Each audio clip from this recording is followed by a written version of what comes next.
5 MLA, mayor, கவுன்சிலர்லாம் கொண்ட காங்கிரஸ், துரோகத்தின் ரத்தத்திலே துரோகத்தில் ஊறி போன காங்கிரஸ். மக்கள் இந்த துரோகத்துக்கு தமிழக மக்கள் 29 மரணடி கொடுப்பாங்க. அமமுக ஒத்த எம்எல்ஏ மன்னார்குடி காமராஜ் சப்போர்ட் பண்றாரு. அப்போ விஜய் சட்டமன்ற தேர்தலுக்கு முன்னம் இருந்த விஜயை விட விஜய் பெரிய சக்தியா இருக்காரு. விஜயின் வெற்றி அண்ணாமலை சீமானுக்கு வந்து நமக்கும் ஒரு நல்ல பாதை கிடைச்சிட்டுங்கிற ஒரு நம்பிக்கையை கொடுத்தோம். எடப்பாடி விடிய விட மாட்டாரு. குட்டையோ நெட்டையோ சிறுசோ பெருசோ எடப்பாடி தான் அதிமுக விடிய விட மாட்டாரு. இன்னைக்கு நான் சொல்றேன். Periyar Maniamai Institute of Science and Technology, Tanjavur. ECE with specialization in AI and ML, IoT, robotics and industrial automation. Kumudam reporter நேயர்களுக்கு வணக்கம். இன்று நாம் சந்திக்கவிருக்கும் சிறப்பு விருந்தினர் அரசியல் விமர்சகர் திருமிகு ரவீந்திரன் துரைசாமி அவர்கள். வணக்கம் சார். வணக்கம் ரம்யா. நலமா இருக்கீங்களா சார்? நல்லா இருக்கேன் ரம்யா. நல்லா இருக்கமா. சரி, இப்ப 50-60 ஆண்டு காலமா வந்து திமுக அதிமுக எதிர்நிலையிலேயே இருந்துச்சு. இப்ப அவங்க 2 பேரும் ஒன்னா சேர்றோம் அப்படின்ற அந்த பேச்சுவார்த்தை இருந்தது அப்படின்னு சொல்லும் போதே வந்து எதுக்கு அந்த நிர்பந்தம் வந்துச்சுன்ற கேள்வி இருக்கு. விஜய் நம்பர் 1 லீடர் ஆயிட்டாரு. அவர் கட்சி சிங்கிள் லார்ஜஸ்ட் பார்ட்டியாட் ஆயிடுச்சு. செகண்டும் தேர்டும் சேர்ந்து தானே சிங்கிள் லார்ஜஸ்ட்டை எதிர்க்க முடியும். உலகம் ஃபுல்லாக இதானே. யூபியில் இதானே நடந்தது. கல்யாண் சிங்க்கு எதிராக முலாயம் சிங் யாதவும் மாயாவதியும் சேர்ந்தாங்கனாலும் சரி, எதியூரப்பாவுக்கு எதிராக காங்கிரஸும் ஜேடிஎஸும் சேர்ந்தாங்கனாலும் சரி, பிஜேபிக்கு எதிராக நிதிஷ்குமாரும் லாலுவும் சேர்ந்தாங்கனாலும் சரி, அல்லது லாலுவுக்கு எதிராக பிஜேபியும் நிதிஷ்குமாரும் சேர்ந்தாங்கனாலும் சரி, இது இயல்பான ஒரு அரசியல் தானே. இன்னைக்கு வெஸ்ட் பெங்காலில் பாஜக ஆட்சிக்கு வந்தாச்சு. ஏன்னா பாஜக எதுக்கணும்னா கம்யூனிஸ்டும் மம்தாவும் சேர்ந்தானே தீரணும். அன்னைக்கு காங்கிரஸ்லேருந்து வெளியே வந்து இவர் ஜோதி பாசு எதிர்த்து அசைக்க முடியாமல் அதுக்கப்புறம் ரஞ்சன் பட்டாச்சாரியா வந்த பிறகு அவரை வீழ்த்தி கம்யூனிஸ்ட்டை வீழ்த்தி வந்த மம்தாவும் கம்யூனிஸ்டும் எப்படி சேரலான்னு கேட்டால் எப்படி கம்யூனிஸ்டும் தோத்துட்டாங்க, மம்தாவும் தோத்துட்டாங்க, பாஜக ஜெயித்தாச்சு. பாஜக கம்ஃபர்டபுள் மெஜாரிட்டி வந்தாச்சு. Losers will unite everywhere. இப்போ இதில் வந்து உடனே யுனைட் ஆக மாட்டாங்க. உள்ளாட்சி தேர்தலில் விஜய்க்கு ஓட்டு ஒன் டைம் ஓட்டா டிசிபேட் ஆகுமா கன்சால்டேட் ஆகுமான்னு பார்ப்பாப்புல. நம்ம இன்னும் ட்ரஸ்ட் டு கன்க்ளூஷன். உள்ளாட்சி தேர்தலில் விஜய் வந்து டைரக்ட் எலெக்ஷன் தான் வைப்பார். ஒரு மாஸ் லீடருங்கிற லெவலில் வந்து ஒரு ஸ்டாலின் வந்து இன்டைரக்ட் எலெக்ஷன் வச்சாருன்னா அதுக்கு பல ரீசன்ஸ் இருக்குது. இப்போ டைரக்ட் எலெக்ஷன் தான் இவர் வைப்பாருன்னு சொன்னால் அந்த டைரக்ட் எலெக்ஷனில் விஜய்க்கு அசம்பிளி வெற்றி அவர் மெயின்டைன் பண்ணுறாரா, அல்லது நம்ம அதில் இடத்துக்கு வந்துடுவோமா, விஜய் 3வது தள்ளிடுவோமா, 2வது வருவாரா, விஜய் வருவாரா, அதை வந்து இவங்க டெஸ்ட் பண்ணி பார்ப்பாங்க. 2 வரும். இன்னொரு டெஸ்டிங் கிரவுண்டையும் எடுப்பாங்க உள்ளாட்சி தேர்தல். அது எப்படி வரும்னு பார்த்துட்டு தான் அடுத்த கட்டத்துக்குள்ள அவர் நகருவாங்க. இப்போ வந்து நம்ம அசம்பிளியை மட்டுமே ஒன் டைம் ஓட்டை மட்டுமே வந்து வேற எவிடன்ஸ் இல்லாமல் இதை மட்டுமே நம்ம ஒரு முக்கியமான எலெக்ஷன் சட்டமன்ற தேர்தல் இதை வச்சே நம்ம பார்த்தோம்னா விஜய் நம்பர் 1. அந்த நம்பர் 1 விஜய் கிட்ட 9 எம்பி, 5 எம்எல்ஏ, மேயர், கவுன்சிலர்லாம் கொண்ட காங்கிரஸ், துரோகத்தின் ரத்தத்திலே துரோகத்தில் ஊறி போன காங்கிரஸ். மக்கள் இந்த துரோகத்துக்கு தமிழக மக்கள் 29 மரணடி கொடுப்பாங்க நான் எதிர்பார்க்கேன். ஜோதிமணி, இவர் கார்த்திக் சிதம்பரம்லாம் தப்ப முடியாதுன்னு எதிர்பார்ப்பேன் இந்த துரோக செயலுக்கு. ஓகே, பொதுமக்கள் மத்தியில் இது ஒரு அருவருப்பா அவங்க அப்படிதான் கிளைம் பண்ணுவாங்க. ஆமா, துரோகம்னு சொல்ல மாட்டாங்க. ஸோ இவங்க வந்து 35 விழுக்காடு எடுத்த விஜய் வந்து ஸ்ட்ரெங்தன் ஆகிறாரு. ஸ்டாலின் அதில் பலகீனமாகிறாரு. ஸ்டாலினுக்கு கூட்டணி கட்சிகள் 8 பேர் விஜயை சப்போர்ட் பண்ணுறாங்க. அதில் ஸ்டாலின் பலகீனம் அடையிறதுக்கு வாய்ப்பு இருக்குது, விஜய் பலம் அடையிறதுக்கு வாய்ப்பு இருக்குது. அடுத்து அதிமுக ரிபல்ஸ் 24 பேர் சப்போர்ட் பண்ணுறாங்க. அமமுக ஒத்த எம்எல்ஏ மன்னார்குடி காமராஜ் சப்போர்ட் பண்ணுறாரு. அப்போ விஜய் சட்டமன்ற தேர்தலுக்கு முன்னம் இருந்த விஜயை விட விஜய் பெரிய சக்தியாக இருக்காரு இல்லையா. அப்போ ஸ்டாலின் பலகீனப்பட்டிருக்காருல்ல, எடப்பாடி பலகீனப்பட்டிருக்காருல்ல. இப்போ அதிமுகவில் இருக்கக்கூடியவங்க ஒரு தரப்பு ஆதரவு கொடுத்ததுனால திமுக கூட்டணியிலிருந்து போன அந்த 8 பேர் வந்து ஆதரவு நீடிக்குமா இல்லை அவங்க விலகுவாங்கன்னு நினைக்கிறீங்களா சார்? சபாநாயகர் நாணயமா நேர்மையா அரசியல் சட்டப்படி சுப்ரீம் கோர்ட் லா படி நடக்கலைன்னா நம்மளை காலி பண்ணதுக்கு தான் அவங்க வராங்க. அவங்கள சபாநாயகர் ஏன் காலி பண்ணலன்னு அவங்க பிரச்சனை பண்ணதுக்கும் வாய்ப்பு உண்டு. அந்த 8 பேரும் வாய்ப்பு உண்டு. 8 பேர்ல 4 பேருக்கு மந்திரி பதவி கிடைச்சா பெட்டர்னு தான் இருக்கும். அது நான் மறுக்க வரல. அரசியல் அதிகாரத்துக்காக தான், பிசிகா இவங்களுக்கெல்லாம். பட் உடனே ஒரு முடிவுக்கு போகாது இது. அப்போ சபாநாயகர் தப்பா நடக்கிறாருன்னு சொன்னா நமக்கு வேல்யூ இல்லாம ஆக்க வந்தவங்க தான் அவங்க மேல ஏன் சபாநாயகர் சரியான நடவடிக்கை எடுக்கலன்னு டக்குன்னு இவங்க குரல் கொடுப்பாங்க. சோஃபா மாடல் ஆட்சி தான் நடக்குது அப்படின்னு சொல்லி உதயநிதி வந்து அது நல்ல சினிமா டயலாக், நல்லா இன்ட்ரெஸ்டிங்கா இருக்குது. புஷ்பா படம் அதுக்கு மேல எனக்கு வேற ஒன்றும் தெரியல. Okay sir. இப்போ இடைத்தேர்தல் திருச்சி கிழக்குல வந்து இடைத்தேர்தல் நடக்கும்போது ஸ்டாலின் அவர்கள் வந்து பங்கேற்கணும் அப்படின்னு திமுக சார்பில் தீர்மானம் போடப்பட்டதா சொல்றாங்க. அவர் பங்கேற்பாரா? அவர் பங்கேற்றுனா வெற்றி வாய்ப்பு அந்த இடத்துல இருக்கு அப்படின்னு நினைக்கிறீங்களா? அதாவது விஜய்க்கு ஓட்டு ஒன் டைம் ஓட்டுன்னு நம்ம சொல்லும்போது பணபலத்தோட தாக்கம் ரொம்ப குறைஞ்ச போது நல்லாட்சி கொடுத்தாரு ஸ்டாலின், அவரை ஏன் தோக்கடிச்சிங்கன்னு களத்துக்குள்ள ஸ்டாலின் இருக்கிறல்ல தப்பு இல்லை. அதுல ஒரு வெற்றி கிடைச்சதுன்னா நாம சொன்ன அந்த தேரிப்படி லூசர்ஸ் ஒன்று சேரணுங்கிற அந்த தேரி வந்து அடிபட ஆரம்பிக்கும். உள்ளாட்சி தேர்தலில் வெற்றி கிடைச்சுன்னா லூசர்ஸ் ஒன்று சேரணுங்கிற தேரி அடிபட ஆரம்பிக்கும். ரெண்டுலேயும் விஜய வெற்றி பெற்றாருன்னா லூசர்ஸ் ஒன்று சேர்ந்து தான் ஆகணும். இதுதான் இயற்கை நீதி. நீங்க திமுக அண்ணா திமுக அந்த கதையெல்லாம் நம்ம எடுபடாது. தோல்வி மக்களிடம் அதுக்கு ஏற்பு இருக்குமா சார்? விமர்சனம் பெருவாரியா இருக்காதா? ரெண்டு பேரும் தனித்தனியா இருந்தீங்க ஒண்ணு சேர்ந்துட்டீங்க அப்படின்ற மாதிரி. லாலுவும் நிதிஷும் சேர்ந்து பாஜகவை தோக்கடிக்கல, முலையாமும் மாயாவதியும் சேர்ந்து பாஜகவை தோக்கடிக்கல. இது எதிரெதிரா ரெண்டு பேரும் இருந்தவங்க கடந்த காலத்தின் கைதியா இருக்காதீங்க. Matter over. விஜய் நம்பர் 1 இடம் வரும்போதே ஸ்டாலின் நம்பர் 2 ஆயிடுறாரு, எடப்பாடி நம்பர் 3 ஆயிடுறாரு.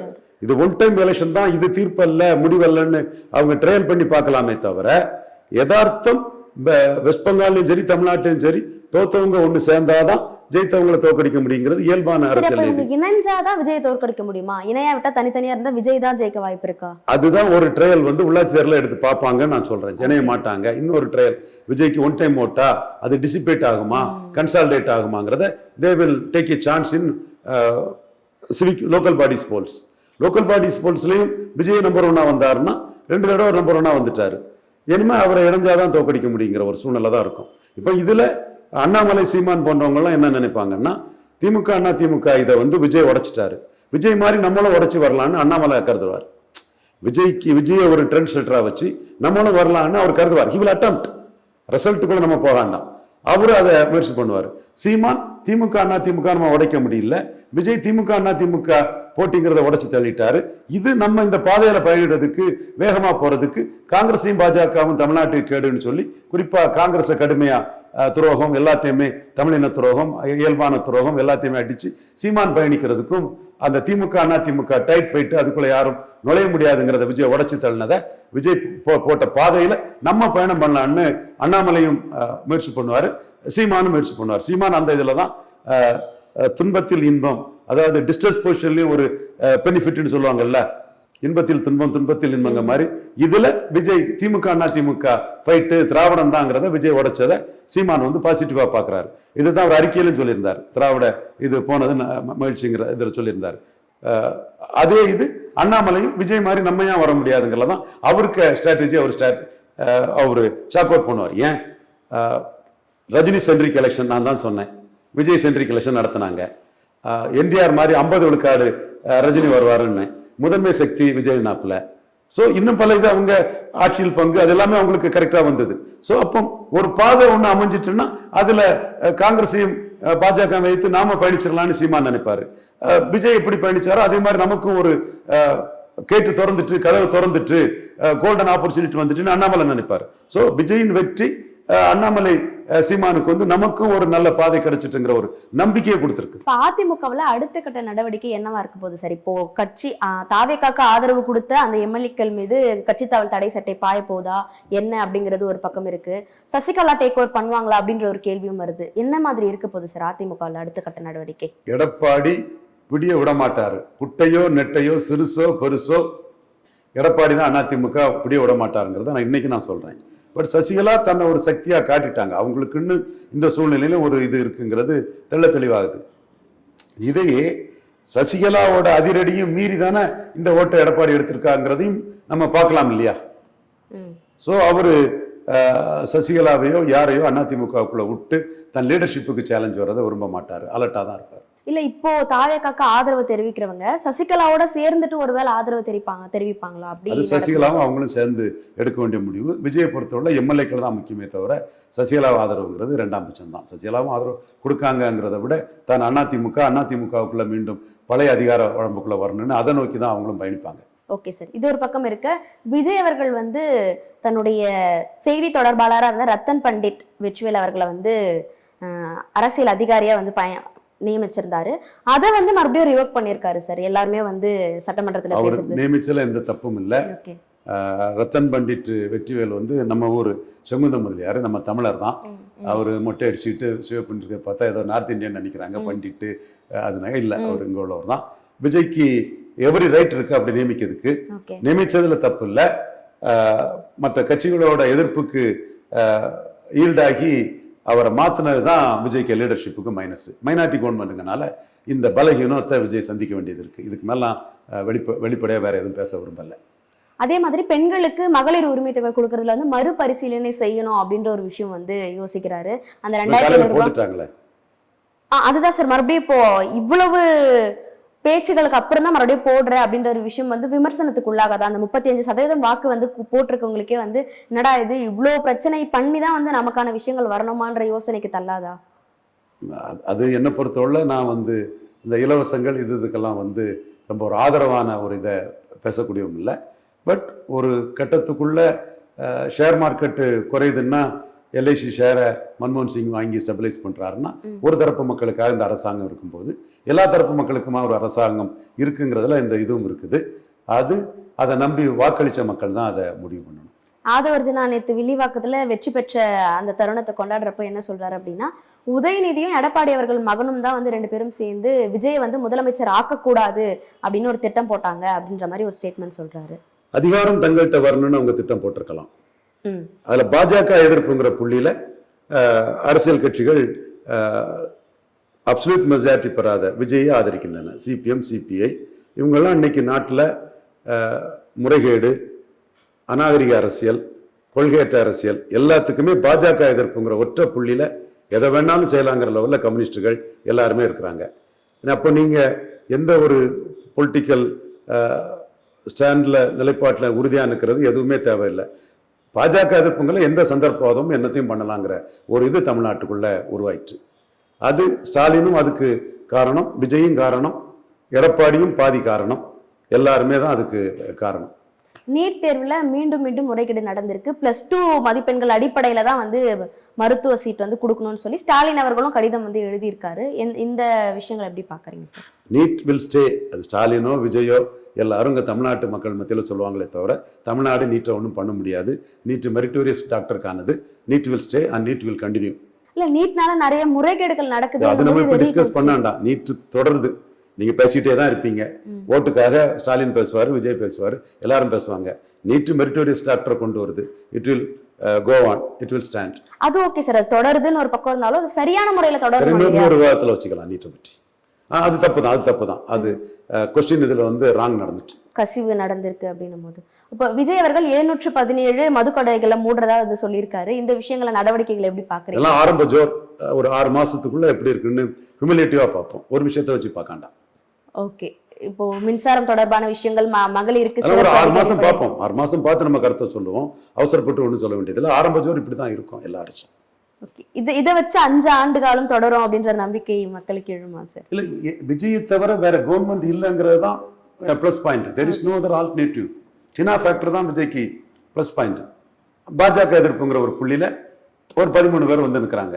அதுல 5 பேர் காங்கிரஸ்காரங்க. ஸோ இதெல்லாம் அவருக்கு வந்து சூழல் வந்து தெர் இஸ் நோ அதர் ஆல்டர்னேட்டிவ்னு இருக்கும்போது வந்து கவர்மெண்ட் கண்டினியூ ஆகத்தானே செய்யும். டே ஒன்னே சொன்னேன், 213 எம்எல்ஏயும் தேர்தல் வர விரும்ப மாட்டாங்கன்னு சொன்னேன். ஒரு சில முடிவுகள் விஜய் எடுக்கலாம். அது அவருக்கு prerogative. It is up to him to take decision. But எம்எல்ஏக்கள் யாரும் தேர்தல் வர விரும்பல. மாற்று அரசுக்கும் இடம் இல்லை. அப்போ உங்களுக்கு முந்தைய காலகட்டம் மாதிரி சரண் சிங்களோ பங்காரப்பாக்களோ தேவிலால்களோ இல்லை. ஜெயலலிதா ஆட்சியை கவிழ்த்துட்டு மத்திய அரசுக்குள்ளே நுழைய முடியாத நிலைமை வந்தது. ஸோ யாரும் கொட்டிக்க விரும்ப மாட்டாங்கல்ல. எனி கவர்மெண்ட் ஒரு கவர்மெண்ட் ரன் ஆகிட்டுன்னு தானே பார்ப்பாங்க. முதலமைச்சர் விஜய் அவர்கள் சட்டமன்றத்துல பேசாம அங்க நடந்த விவாதத்துக்கு எக்ஸ்ல போய் பதிவு போட்டிருக்காரு சார். இந்த விஷயங்களை எப்படி பாக்குறீங்க? இந்த இடம் தான் சதீஷன் மாதிரி உதயநிதி ஸ்டாலின் ஷைன் பண்றாரு மக்கள் மத்தியில, உலகளாவிய தமிழர் மத்தியில ஷைன் பண்றாரு. கேரள முதல்வர் சதீஷன் விஜயனுக்கு எதிராக சட்டசபையில ஷைன் பண்ணனாலதான் அவங்க வேணுகோபால திணிச்சிடலான்னு காங்கிரஸ் தலைமை ராகுல் காந்தி நினைக்கும் போது மலையாளிஸ் எல்லாம் வயநாட்டுல திரண்டுட்டான்.